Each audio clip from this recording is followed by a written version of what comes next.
Itu dia. Adakah di dalam Taurat dan kitab para nabi? Tidak ada. Nggak ada, saudara. Maka itu benar-benar dirasakan oleh si manusia. Maka Injil harus beredar seluruh bumi karena itu luar biasa nikmatnya bagi roh manusia maupun tubuh alamiah manusia. Ya Allah itu roh, gembala dengan roh kita, nanti Tuhan akan memberikan kebenaran, cara berdamai. Nama kata lain adalah Shalom saudaraku yang terkasih. Kita jumpa lagi untuk membahas 7 aksioma Injil Kerajaan Allah. Tetapi kita akan menyaksikan satu lagu pujian terlebih dahulu. Oke.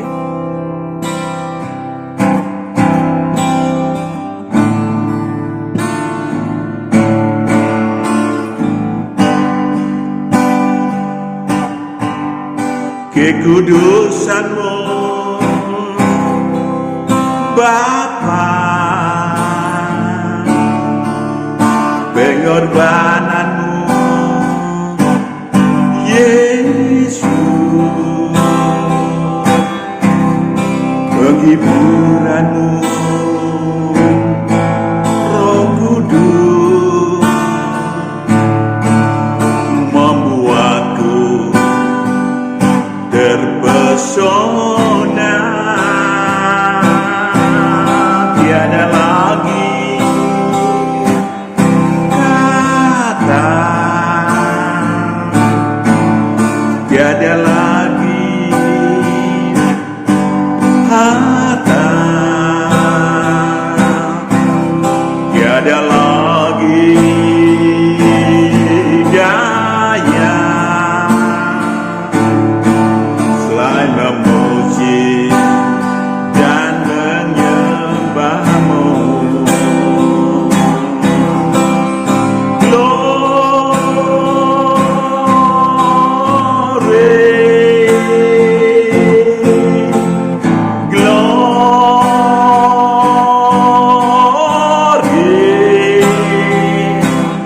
Bagimu Yesus, Allah yang kudus selamanya.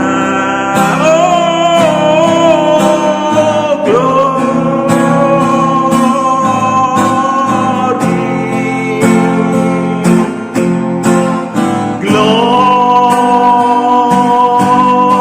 glory, kerja ilahi bagi Sang Raja.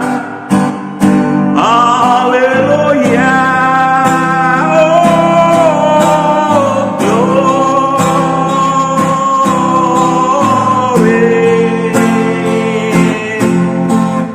glory,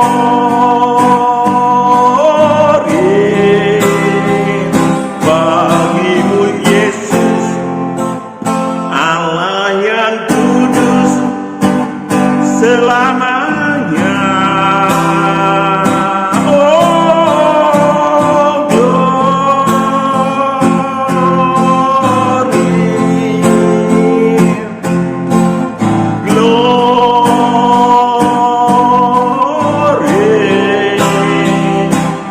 kerja ilahi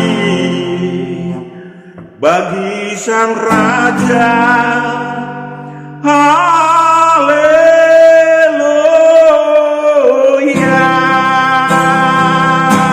bagi Sang Raja. Haleluya.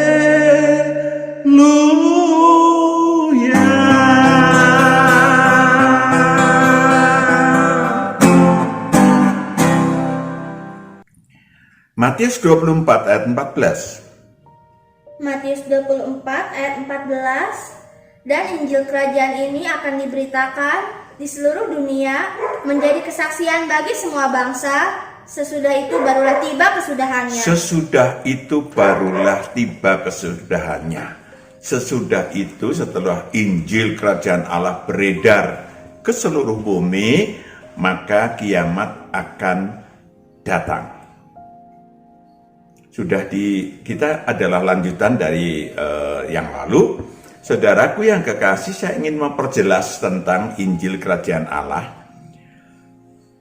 yang harus beredar ke seluruh bumi lebih dahulu.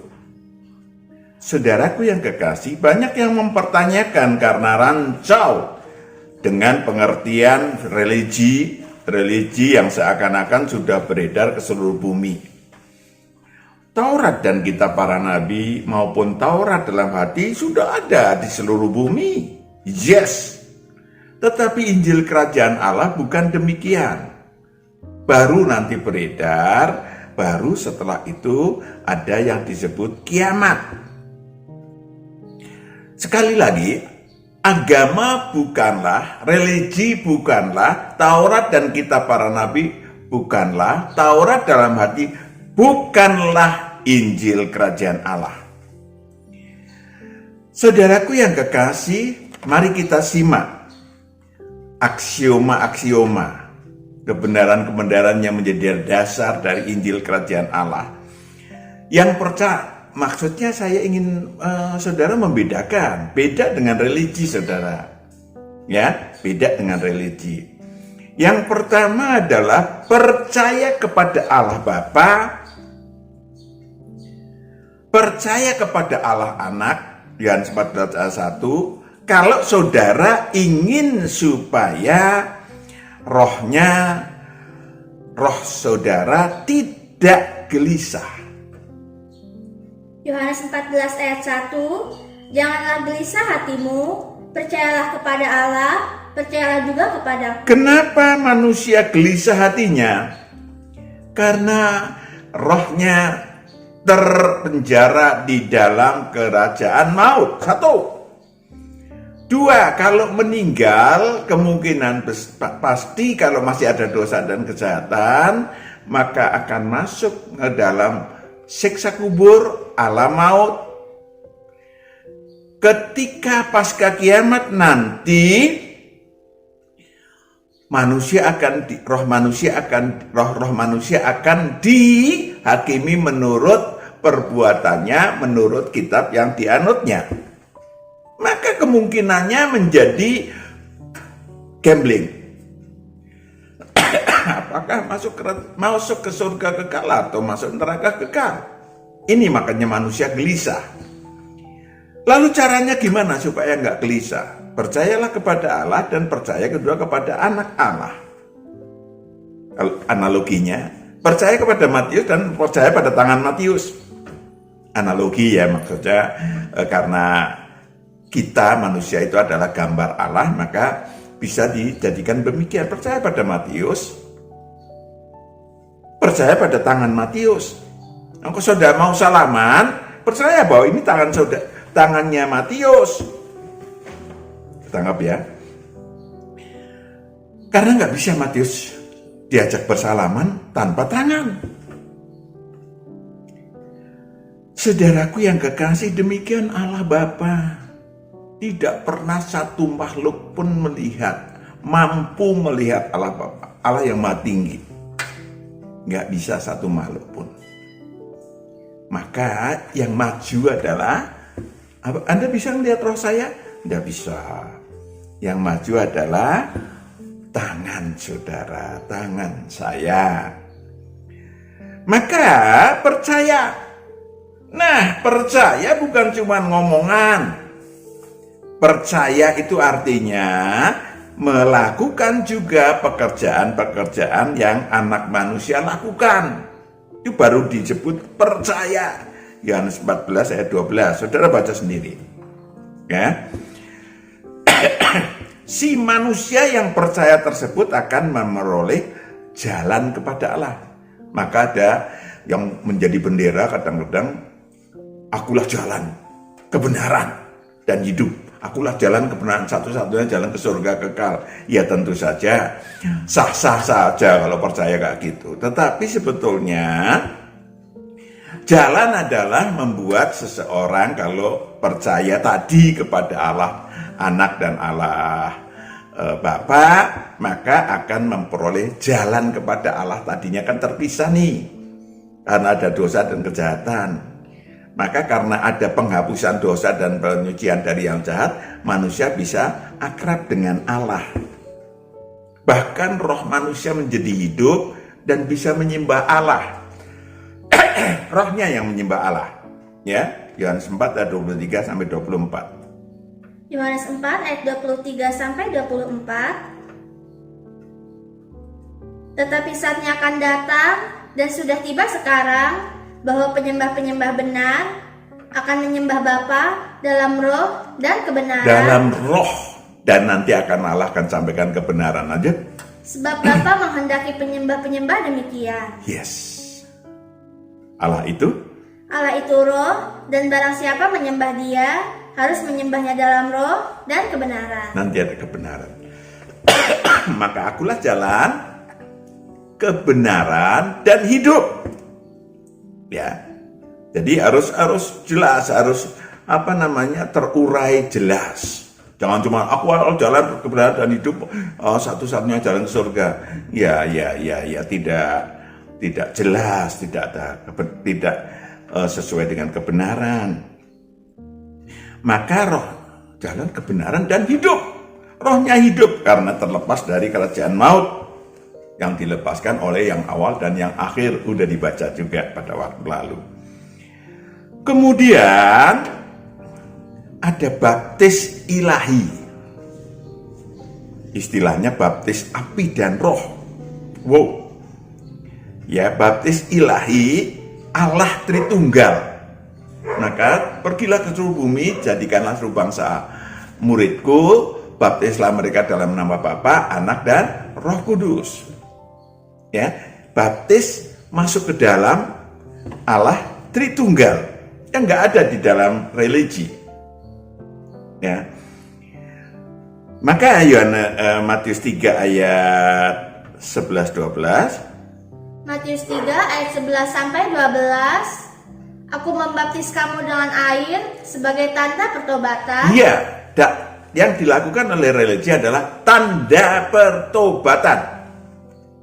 Tetapi Ia yang datang kemudian daripadaku lebih berkuasa daripadaku, dan aku tidak layak melepaskan kasutnya. Yes, lanjut. Ia akan membaptiskan kamu dengan Roh Kudus dan dengan api. Api.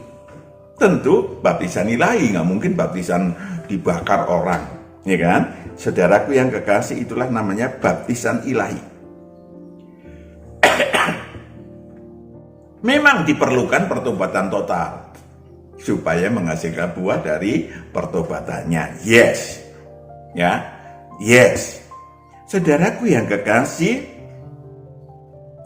baptisan Allah Bapa, Allah Anak, Allah Roh Kudus, itu yang kedua ya, untuk menjadikan si manusia menjadi murid Tuhan. Baptislah dalam nama Bapa, Anak, dan Roh Kudus. Oke, menjadi murid Tuhan. Suatu sistem ilahi yang diperkenalkan sejak 2000 tahun yang lalu, bagaimana manusia digembalakan oleh Sang Anak Domba secara pribadi. Kalau ini berkali-kali pun nggak apa-apa, tapi supaya saudara sadar. Yohanes 10 ayat 3 sampai 4. Yohanes 10 ayat 3 sampai 4. Untuk Dia penjaga membuka pintu, dan domba-domba mendengarkan suaranya, dan Ia memanggil domba-dombanya masing-masing menurut namanya. Masing-masing menurut namanya. Dan menuntunnya keluar. Menuntunnya keluar dari masalah, keluar dari pencobaan, keluar memenangkan segala pencobaan. Jika semua dombanya telah dibawanya keluar, Ia berjalan di depan mereka, dan domba-domba itu mengikuti Dia karena mereka mengenal suaranya. Itu dia. Adakah di dalam Taurat dan kitab para nabi? Tidak ada. Nggak ada, saudara. Maka itu benar-benar dirasakan oleh si manusia. Maka Injil harus beredar seluruh bumi karena itu luar biasa nikmatnya bagi roh manusia maupun tubuh alamiah manusia. Jadi sekali lagi, baptis ilahi Allah Tritunggal benar-benar nyata dirasakan oleh si manusia. Bukan cuma pernyataan dalam baptisan formal, bukan merendahkan, bukan menghakimi baptisan, tapi baptisan religi tadi udah disampaikan oleh Yohanes Pembaptis, tanda pertobatan. Ada baptisan ilahi, yaitu yang dilakukan oleh Roh Kudus dan dengan api yang menghanguskan dosa dan kejahatan manusia. Maka Allah Tritunggal akan melingkupi kehidupan si manusia, si murid Tuhan secara pribadi, menuntunnya dengan aneka kebenaran. Saudaraku yang kekasih, Yohanes 14 ayat 21 sampai 26, supaya saudara tahu ini betul-betul diselamkan si manusia. Diselamkan bukan dengan soal air, tapi diselamkan dalam suatu sistem. Yohanes 14 ayat 21 sampai 26, barang siapa memegang perintahku dan melakukannya, dialah yang mengasihi aku. Dan barang siapa mengasihi aku, ia akan dikasihi oleh Bapakku, dan aku pun akan mengasihi dia, dan akan menyatakan diriku kepadanya. Ya. Lanjut. Yudas, yang bukan Iskariot, berkata kepadanya, Tuhan, apakah sebabnya maka engkau hendak menyatakan dirimu kepada kami dan bukan kepada dunia? Jawab Yesus, jika seorang mengasihi aku, ia akan menuruti firman-Ku. Jika seorang mengasihi aku, ia akan menuruti firman-Ku. Dan Bapakku akan mengasihi dia. Bapakku akan mengasihi dia. Dan kami akan datang kepadanya. Kami akan datang kepadanya. Dan diam bersama-sama dengan dia. Diam bersama-sama dengan dia, Allah Tritunggal. Oh, yang satu lagi mana, Pak? Ayat 27. Yohanes 14 ayat 26 dulu. Yohanes 14 ayat 26. Tetapi penghibur, yaitu Roh Kudus, yang akan diutus oleh Bapa dalam namaku, dialah yang akan mengajarkan segala sesuatu kepadamu dan akan mengingatkan kamu akan semua yang telah kukatakan kepadamu. Yes. Iya kan? Jadi akan mengajarkan udah lengkap kan? Allah Bapa, Allah Anak, Allah Roh Kudus. Akan diam. Sehingga 27, damai sejahtera kutinggalkan bagimu. Damai sejahtera ilahi kutinggalkan bagimu. Damai sejahtera kuberikan kepadamu. Dan apa yang kuberikan tidak seperti yang diberikan oleh dunia kepadamu. Tidak seperti yang diberikan oleh dunia kepadamu. Janganlah gelisah dan gentar hatimu. Oh, janganlah gelisah dan gentar. Nggak usah takut masuk alam maut. Nggak usah takut masuk neraka kekal. Amin. 3. Tadi udah 1-2 aksioma ketiga. Penghapusan dosa dan penyucian dari yang jahat. Penghapusan atas pelanggaran manusia terhadap Taurat yang dianutnya, Taurat dan kitab para nabi yang dianutnya, itu namanya dosa, itu akan dihapuskan oleh Sang Terang, sehingga si manusia tidak lagi terpisah, tidak lagi ia tidak mendengar. Yang kedua adalah penyucian dari yang jahat. Oh, ada dua ternyata, ada dosa, ada kejahatan. Kejahatan dan adalah dosa, tapi ada bedanya. Selain dosa, manusia juga memiliki kejahatan yang mengakibatkan hutang maut si manusia kepada iblis. Hutang maut yang dilakukan sendiri, ya. Bagaimana orang datang kepada dukun misalnya, atau mungkin hatinya berada di harta, ya, yang didapat dari keturunan. Keluaran 12:3-5 menurun kepada bapak, anaknya, dan cucunya, dan cicitnya, 4 keturunan. Saudara baca sendiri Keluaran 12:3-5. Demikianlah Allah melalui sistem Injil Kerajaan Allah telah membeli dan melunasi hutang maut si manusia. 1 Korintus 6 ayat 19-20. 1 Korintus 6 ayat 19-20. Atau tidak tahukah kamu bahwa tubuhmu adalah bait Roh Kudus yang diam di dalam kamu? Ya, bait Roh Kudus yang diam di dalam kamu. Roh Kudus yang kamu peroleh dari Allah, dan bahwa kamu bukan milik kamu sendiri. Bukan milik kamu sendiri. Sebab kamu telah dibeli dan harganya telah lunas dibayar. Yes. Karena itu muliakanlah Allah dengan tubuhmu. Harganya telah lunas dibayar. Hutang mautnya sudah lunas dibayar oleh Tuhan. Saudaraku yang kekasih, sehingga si manusia rohnya terlepas dari kerajaan maut dan hidup. Ya. Yang C masih terkait dengan penghapusan dosa dan penyucian dari yang jahat. Pengusiran roh-roh jahat dari diri si manusia melalui murid-murid Tuhan yang mendapatkan pendelegasian wewenang ilahi. Saudaraku yang kekasih, Kolose 2 ayat 13. Kolose 2 ayat 13. Kamu juga, meskipun dahulu mati oleh pelanggaranmu dan oleh karena tidak disunat secara lahiriah, telah dihidupkan Allah bersama-sama dengan Dia. Rohnya hidup ayat 15. Ia telah melucuti pemerintah-pemerintah Ia telah melucuti pemerintah-pemerintah dan penguasa-penguasa penguasa-penguasa dan menjadikan mereka tontonan umum dalam kemenangannya atas mereka. Yes. Roh-roh jahat yang tinggal dalam diri si manusia akan diusir keluar. Ya. Kuasanya, ya roh jahat itu akan diatur oleh iblis dan anak buahnya untuk membuat maut, nasib buruk, musibah, dan macam-macam dalam diri si manusia.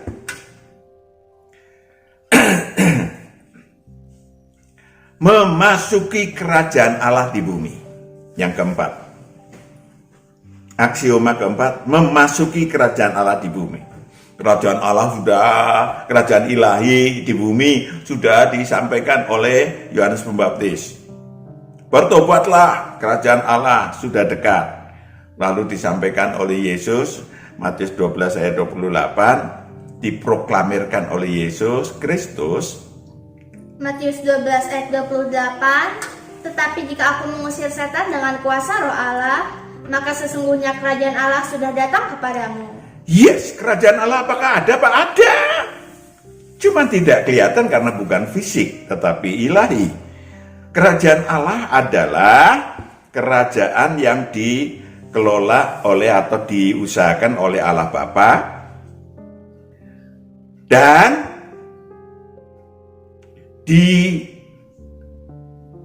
direkturi yang menjadi direkturnya adalah Allah Anak. Ya, saudara bisa baca Yohanes 15 ayat 1 sampai 8 supaya ayat 8, Yohanes 15 ayat 8. Yohanes 15 ayat 8. Dalam hal inilah Bapakku dipermuliakan, yaitu jika kamu berbuah banyak. Jika kamu berbuah banyak, dan dengan demikian kamu adalah murid-muridku. Yes, itu dia sistemnya.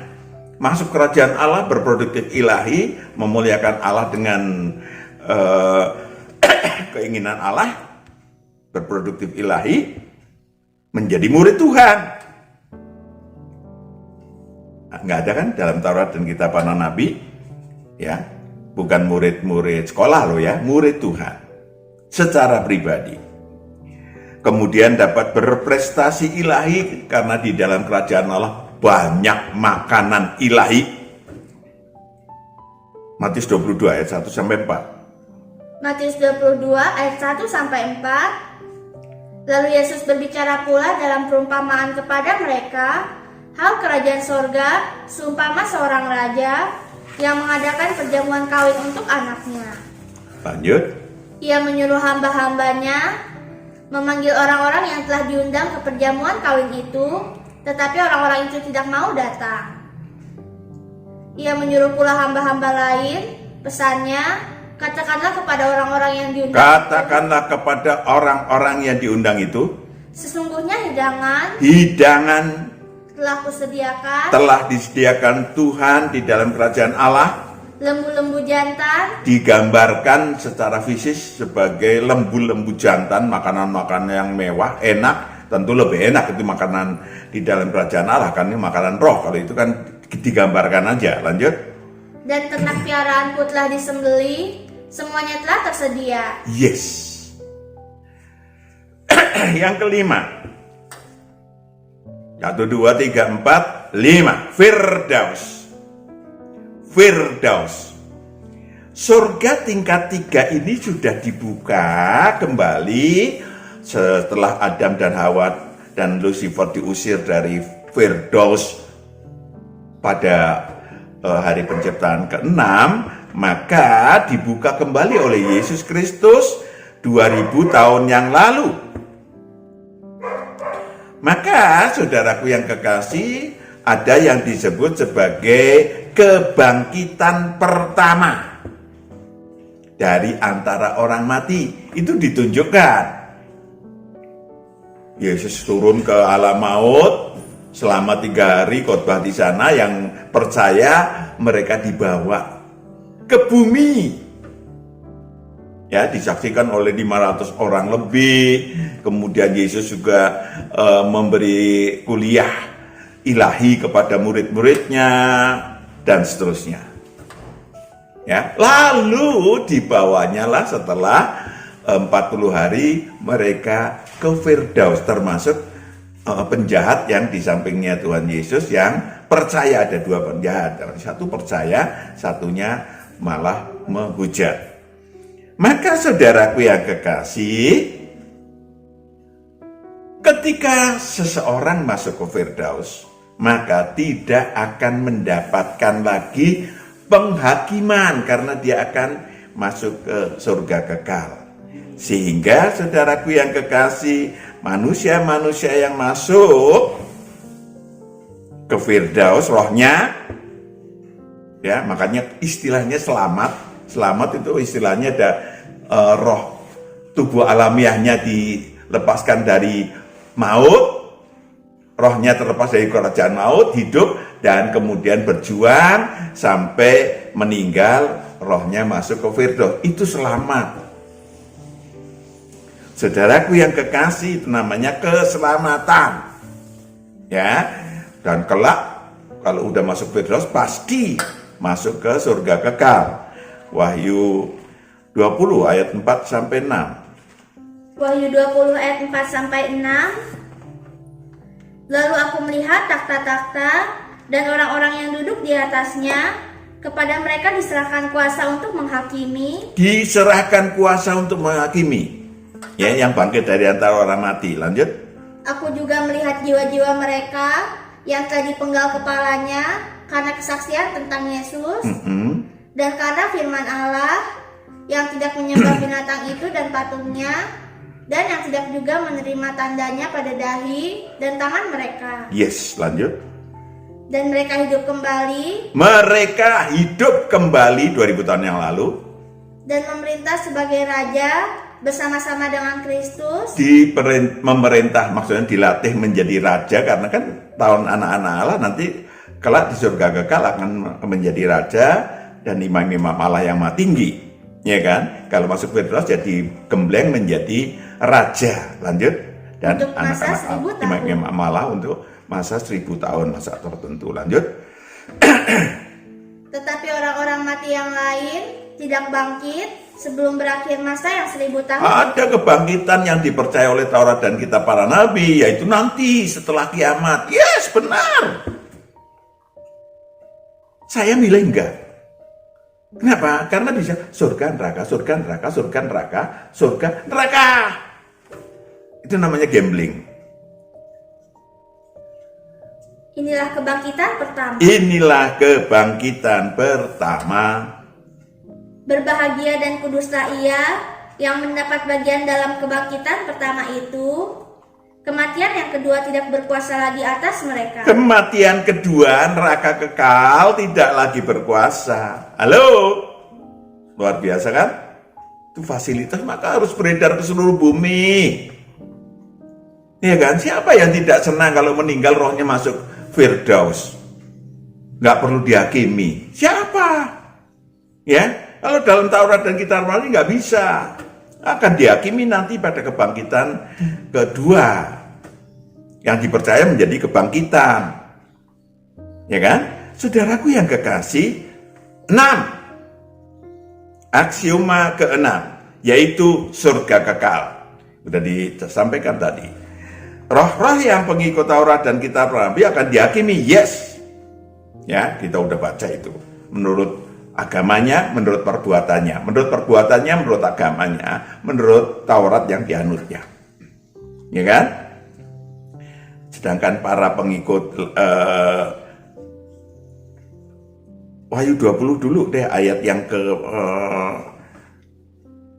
15. Wahyu 20 ayat 15. Dan setiap orang yang tidak ditemukan namanya tertulis. Dan setiap orang yang tidak ditemukan namanya tertulis di dalam kitab kehidupan di itu. dalam kehidupan itu. Ia dilemparkan ke dalam lautan api itu. Wow. Dihakimi menurut perbuatannya dan Taurat yang dianutnya. Kalau tidak, namanya tidak tercantum, maka akan menjadi masuk ke neraka kekal. Sementara kalau saudara ikut Kristus, saudara masuk Injil, ikut Injil Kerajaan Allah, maka nama saudara begitu lahir kembali tercantum dalam buku kehidupan. Itu bedanya. Lukas 10 ayat 20. Lukas 10 ayat 20. Namun demikianlah, jangan bersukacita karena roh-roh itu takluk kepadamu. Ya, murid-murid Tuhan bisa mengalahkan iblis. Murid-murid Tuhan bisa mengalahkan roh-roh jahat. Bisa dipakai Tuhan untuk menyembuhkan dan seterusnya. Tapi berbahagialah oleh karena namamu tercantum dalam buku kehidupan. Ulangi lagi. Namun demikian, janganlah bersukacita karena roh-roh itu takluk kepadamu, tetapi bersukacitalah karena namamu ada terdaftar di sorga. Yes, namamu ada terdaftar di surga. Tapi tentu harus menang. Artinya kalau sampai meninggal, rohnya masuk ke Firdaus. Jangan sampai nggak jadi menang. Wahyu 3 ayat 4-5 harus taat terus menerus. Wahyu 3 ayat 4-5. Tetapi di Sardis ada beberapa orang yang tidak mencemarkan pakaiannya. Mereka akan berjalan dengan aku dalam pakaian putih, karena mereka adalah layak untuk itu. Yes. Lanjut. Barang siapa menang, ia akan dikenakan pakaian putih yang demikian. Aku tidak akan menghapus namanya dari kitab kehidupan. Aku tidak akan menghapus namanya dari kitab kehidupan, melainkan aku akan mengaku namanya di hadapan Bapakku dan di hadapan para malaikatnya. Yes. Saudaraku yang kekasih, tentu saja nikmatnya bukan main. Apa itu, Pak? Karena hidup kita begitu lahir kembali akan dipimpin oleh Sang Anak Domba. Sementara Sang Anak Domba atau Sang Anak Allah adalah yang akan menghakimi seluruh roh manusia kelak pasca kiamat. Sementara saudara kalau menjadi murid Tuhan, Matius 19 ayat 27 sampai 28. Matius 19 ayat 27 sampai 28. Lalu Petrus menjawab dan berkata kepada Yesus, kami ini telah meninggalkan segala sesuatu dan mengikut Engkau. Yes, mengikut Engkau, meninggalkan segala sesuatu, dosa dan kejahatan. Jadi apakah yang akan kami peroleh? Kata Yesus kepada mereka, aku berkata kepadamu, sesungguhnya pada waktu penciptaan kembali, apabila anak manusia bersemayam di takhta kemuliaannya, kamu yang telah mengikut aku akan duduk juga di atas 12 takhta. Akan duduk juga, bukan dihakimi tapi ikut menghakimi. Untuk menghakimi ke-12 suku Israel. Yes, menghakimi manusia-manusia yang ikut Taurat dan kitab para nabi tadi. Yang terakhir, yang ketujuh, ambil bagian dalam kodrat ilahi. Saudara, ada kesempatan pada murid Tuhan kalau di dalam kerajaan Allah ambil bagian dalam kodrat ilahi. Untuk apa, Pak? Supaya sayap-sayap rohaninya, mutu rohnya naik pesat. Yes. Yang kedua, supaya makin kenal sama Yesus Kristus secara pribadi, kenal keilahian Yesus Kristus. Dan saudara, bagi diri si manusia itu tidak buta dan tidak picik. Maka saudara baca sendiri ya, 2 Petrus 1 ayat 3-11. Nasib buruk tubuh alamiahnya tidak akan pernah tersandung. Nasib tubuh rohaniahnya, wow ini. Tapi baca deh, 2 Petrus 1 ayat 10. 2 Petrus 1 ayat 10. Karena itu saudara-saudaraku, berusahalah sungguh-sungguh supaya panggilan dan pilihanmu makin teguh. Sebab jikalau kamu melakukannya, kamu tidak akan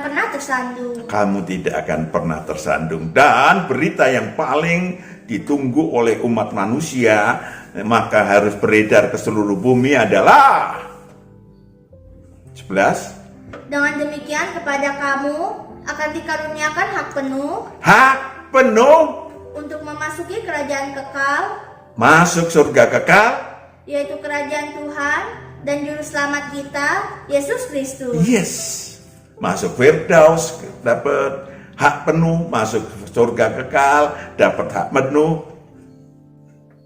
Amin, siap.